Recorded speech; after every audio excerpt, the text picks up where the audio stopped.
when it comes to the youth, I believe you've already said that there are people who, when it came to Raila, they got into power because of Raila phobia, others because of Raila mania. Now that's gone. Now has it gone really? It's reduced. Let's say it's reduced, right? It's, you know, to sustain Raila was an enigma. Agwambo, it means ministry, right? Now that he has gone, there's nobody else who's picking the shoes. Really ever go away? There's somebody who the Muslims talk a great deal about. He's called Muhammad. That guy died a really long time ago. Then there's another fellow called Jesus, whom Christians have wonderful things to say about. That fellow died even much longer ago, and he's still spoken of. If I bring it to modern times, there's a guy called Mao in China. Oh man, that guy died such a long time ago. When people die, there is the thought process and the thinking that what they stood for dies. To the contrary, sometimes what they stood for now really comes alive. And it's even stronger than when they were alive. Do you want to include Gor Mahia into that narrative? Okay, so that it's a parastatal. Just an example of that. I believe when like Jesus, Muhammad, and Mao. You know, I hadn't actually finished. Let me just mention two more. Dedan Kimathi died a very long time ago. Yes. Have we stopped talking about him? No.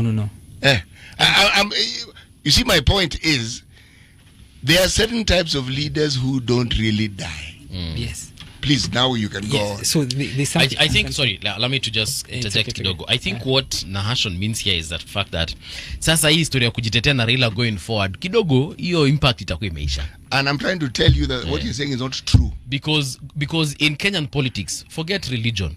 In Kenyan politics, sasa huwezi jitetea na Raila going forward. No, you can't. There are many people who still can.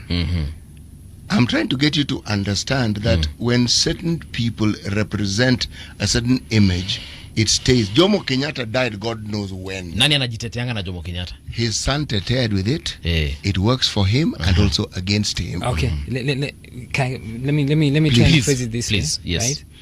You know, when Muhammad died, when Jesus, when he had gone, right?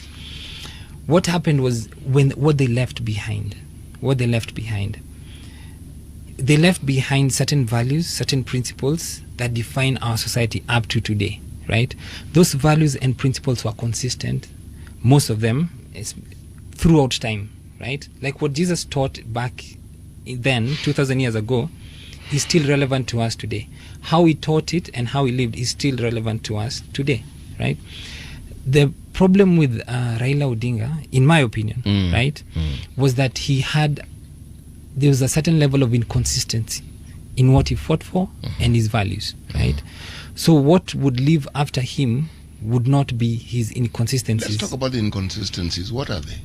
Okay. In one section, right, you're fighting against corruption. On the other hand, you're joining the corrupt government.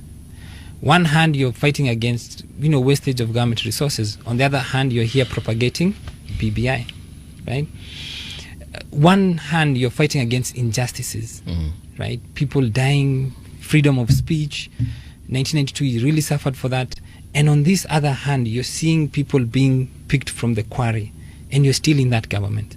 That's a bit of inconsistency. So what would be left behind, in my opinion, because you never really go away, would be the material resources that you had. For example, Jomo Kenyatta left behind significant material resources that Uhuru Kenyatta was able to latch on and connections and use, right? But in terms of value sets, nothing was left behind. When it comes to the political landscape in Kenya today, right?